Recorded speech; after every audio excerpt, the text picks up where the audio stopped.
সবাইকে জয় যিশু। ঈশ্বর আপনাদের সবাইকে আশীর্বাদ করুন, সুস্থ সবল সুন্দর রাখুন। আজকে সুন্দর সময় আমি একটা খুব সুন্দর ভিডিও নিয়ে এসেছি। একজন খ্রিস্ট বিশ্বাসী সে কি সুদে টাকা ধার নিতে পারে কিংবা সুদে টাকা ধার দিতে পারে? বাইবেল কি বলছে আমরা সে বিষয়ে আজকে আমরা দেখব।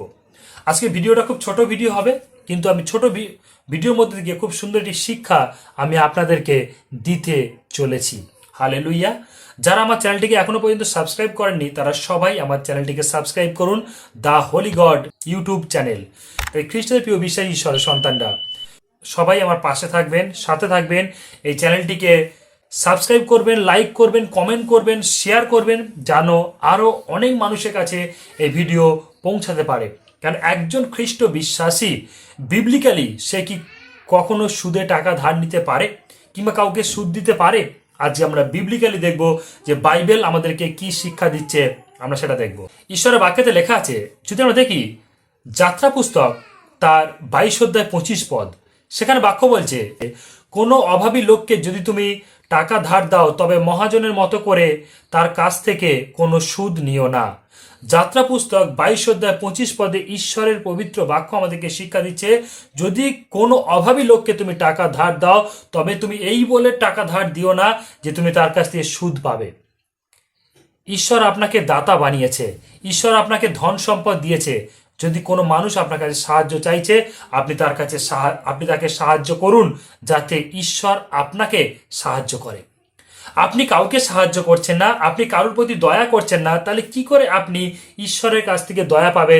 কিভাবে আপনি ঈশ্বরের কাছ থেকে সাহায্য পাবেন? আগে আপনাকে সাহায্য করতে হবে, আগে আপনাকে দয়া করতে হবে, তারপরে আপনি দয়া পাবেন, তারপরে আপনি সাহায্যকে পাবেন।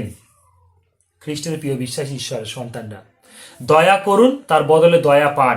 সাহায্য করুন, তার বদলে সাহায্য পান। আপনি সাহায্য করছেন, আপনি দয়া করছেন না, অতএব আপনি সাহায্য চাইছেন, আপনি কোনোদিন পাবেন না। তাই খ্রিস্টের প্রিয় বিশ্বাসী ঈশ্বরের সন্তানরা, যদি আপনার কাছে কেউ টাকা ধার চাইছে, যদি আপনার কাছে কোনো কিছু কেউ চাইছে, আপনি তাকে সেটা দিন যদি তার প্রয়োজন থাকে। আপনি এইভাবে না, মহাজনের মতো সুদ পাবেন বলে এইভাবে আপনি ধার দেবেন না।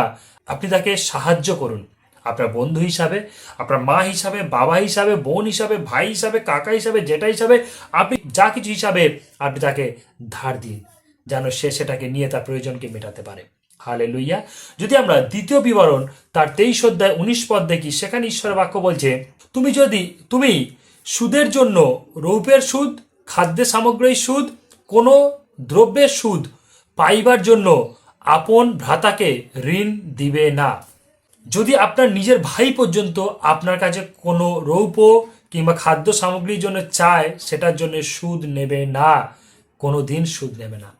একজন খ্রিস্ট বিশ্বাসী ঈশ্বরের সন্তান, যিশু খ্রিস্টের দাস, সে কোনো দিন মানুষের কাছ থেকে সুদ নিতে পারে না, সুদ দিতে পারে না।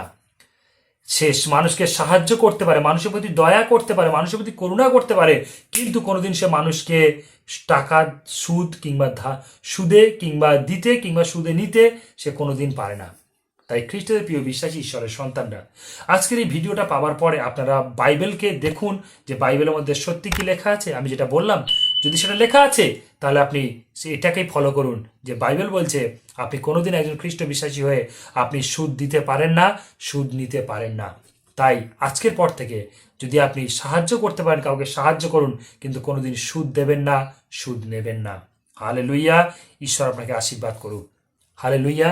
ঈশ্বর আপনাকে আশীর্বাদ করুক। জয় যিশু।